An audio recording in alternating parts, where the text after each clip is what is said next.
Salut à tous, je suis très content de vous retrouver, ça fait longtemps que j'avais pas sorti de vidéo. Aujourd'hui, vidéo très rapide, 3-4 minutes, pour vous délivrer un maximum de valeur. Si vous voyez bien l'écran derrière moi, normalement vous le détestez déjà, c'est la console authentification de Google, soit la pire application qu'ils aient jamais développée. En plus du fait que ce soit hyper mal foutu, que les menus, il y en ait de partout, qu'on comprenne rien. Faut se connecter, se créer un credential API, connecter à un workflow par exemple N8N, et c'est une galère, ça marche jamais. Au final, ça fonctionne même pas. Et en plus, à la fin, t'as branché que la suite Google. Et donc, si tu veux faire un agent, un multi-agent qui est connecté à plein d'outils, tu vas devoir répliquer justement ce process d'aller chercher les credentials API, etc. Une multitude de fois, enfin en tout cas avec autant d'outils que tu veux en brancher. Et du coup, c'est pour ça que je vous présente Composio. Composio, c'est un outil de ouf que j'ai découvert ce week-end en hackathon. En gros, cet outil, il gère deux choses principales qui vont révolutionner votre vie. C'est que tu te branches à plus de 250 outils en moins de 5 minutes.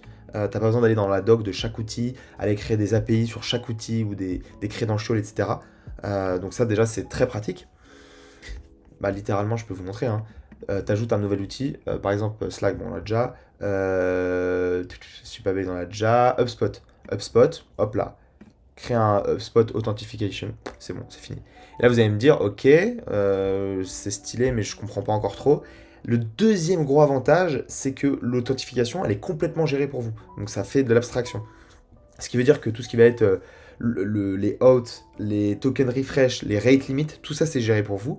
Votre utilisateur final, quand vous allez brancher Composio sur une application, lui, il va se connecter en 3 clics, comme je vais vous le montrer. Donc il n'y a plus besoin auprès de Google de se faire certifier pour pouvoir accéder par exemple à leur mail, ou autrefois c'était hyper galère, il fallait faire ça avec autant d'applications qu'on voulait connecter.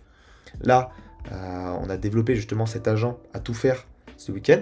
Donc avec la voix, on lui parle, il peut se connecter à tous les outils que je vous ai connectés, enfin que je vous ai cités avant.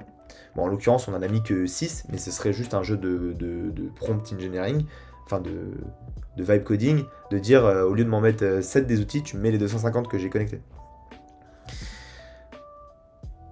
Typiquement, un Facebook, voilà, ça passe par Composio. Donc là, ça fait un peu le boulot d'open router, hein. C'est-à-dire que Facebook, il va se connecter, enfin, on va pouvoir se connecter à Facebook via Composio. Et du coup, c'est bien Composio qui demande les autorisations et pas moi. Donc, j'ai pas besoin de me connecter, j'ai pas besoin de créer un compte administrateur, un compte certifié auprès de Meta, enfin, sur la console Meta, quoi. Voilà. Je dis, vas-y, active. Voilà. Et accès.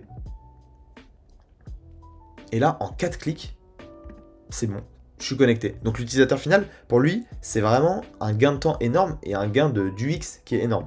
Et encore là, c'est un des plus longs, d'habitude, c'est hyper rapide de se connecter, je vais en faire un deuxième. Vous voyez, Outlook, ça passe par Composio, et là, vous branchez votre compte, et c'est bon, c'est réglé. Là, vous avez juste à approuver, et c'est good. Donc, vraiment, valeur de ouf.